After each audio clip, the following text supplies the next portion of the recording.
Hello and welcome to our March 2025 Tullie Textiles session. So the year is racing along and we're heading towards spring, or at least in the Northern Hemisphere we are. And so this session I was asked for something floral. So I thought this would be a good opportunity to have a go at these really sweet little felt roses. It's another one of those things, they're really nice and simple to do, but you can use them for lots of different things. You can sew pins onto them and use them as brooches, you could use them as present toppers, you could make lots and lots of them and make a decoration, even a wreath. A spring wreath would be lovely with lots of different felt roses, all sorts of things. As always, this is a starting point.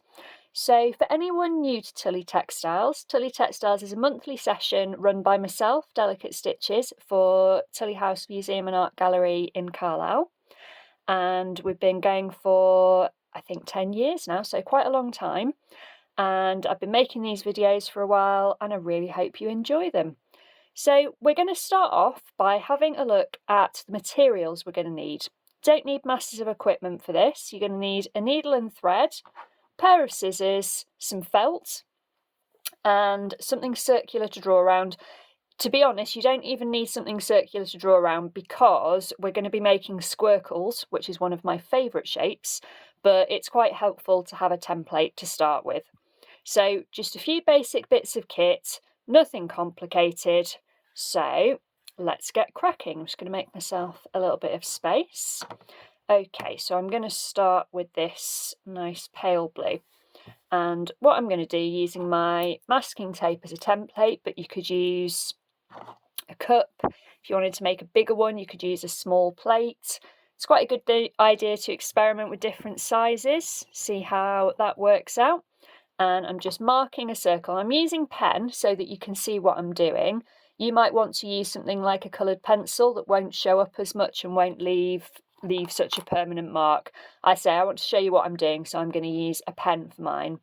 And I'm going to cut this out, but what I'm going to do is I'm going to kind of square the corners. Now I realise that a circle doesn't have corners, it's one of its defining features, but we're going to kind of make it so that it's a bit more of kind of a square. Hence my shape, the squircle. So let's do that. And I'm not being, hugely precious about this. I'm not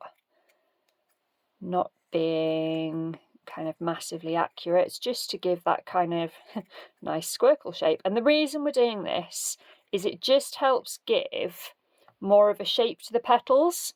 If you have it very round, so if you have it more just like a circle, you get a rounder shape like that.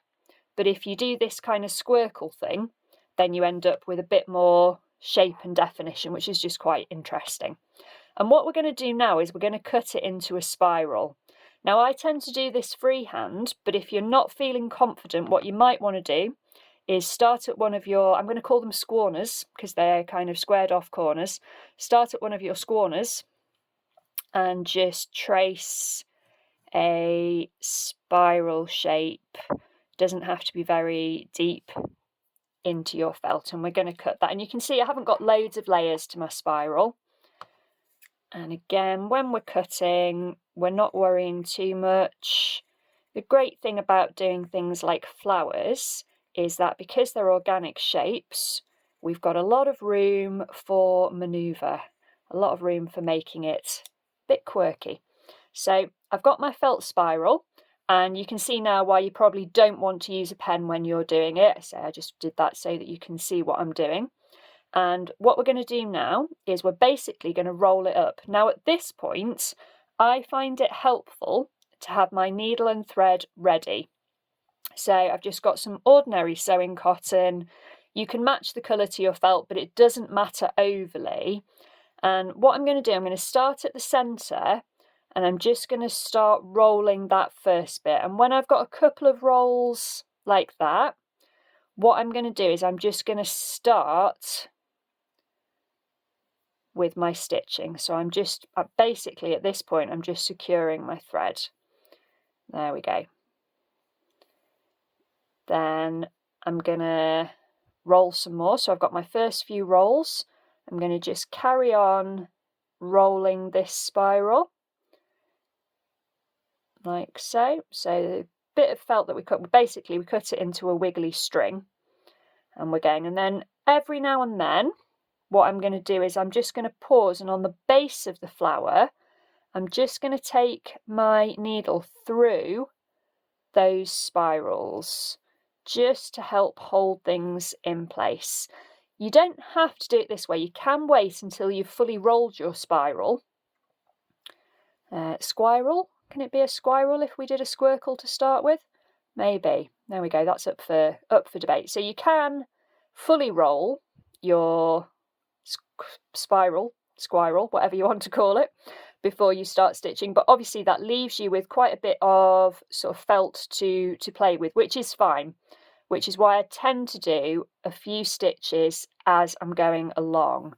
But do whatever feels comfortable for you, and then all I'm doing once I've got my spiral rolled up is I'm just going kind of round and about, back and forth through the layers, because what I don't want to do is I don't want the middle to be able to pop out. So I'm going through all those layers of felt just to secure them all together and keep that nice rose shape that we've got. And you can see that it kind of, the stitches just more or less disappear, and this is going to be the base of the flower anyway. And then you can just do kind of a little bit of pushing and pulling, and actually, although obviously the pen isn't ideal, I kind of quite like it on this. It adds another layer of interest. So once you've cut your squircle, cut your spiral, curled your spiral into a rose, put some stitches through the bottom to hold it all together, you're basically done. So then it's up to you what you want to do. If you wanted to make it into a little brooch, you could cut another little circle of felt and stitch that round and stitch a little pin on. So you could make lots of them, gather them together and stitch or sew them onto a wreath or onto a backing bit of felt as a little hanging decoration. You can add them to special presents. You could put some in a little bowl. So I've got like a little felt nest here, which currently has a felt mouse in. Okay, we'll evict the mouse.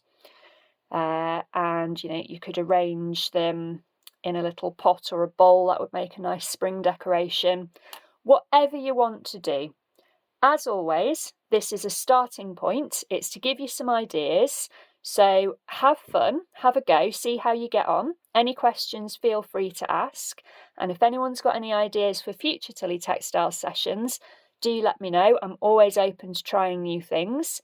But until next time, happy stitching, and I'll see you next month.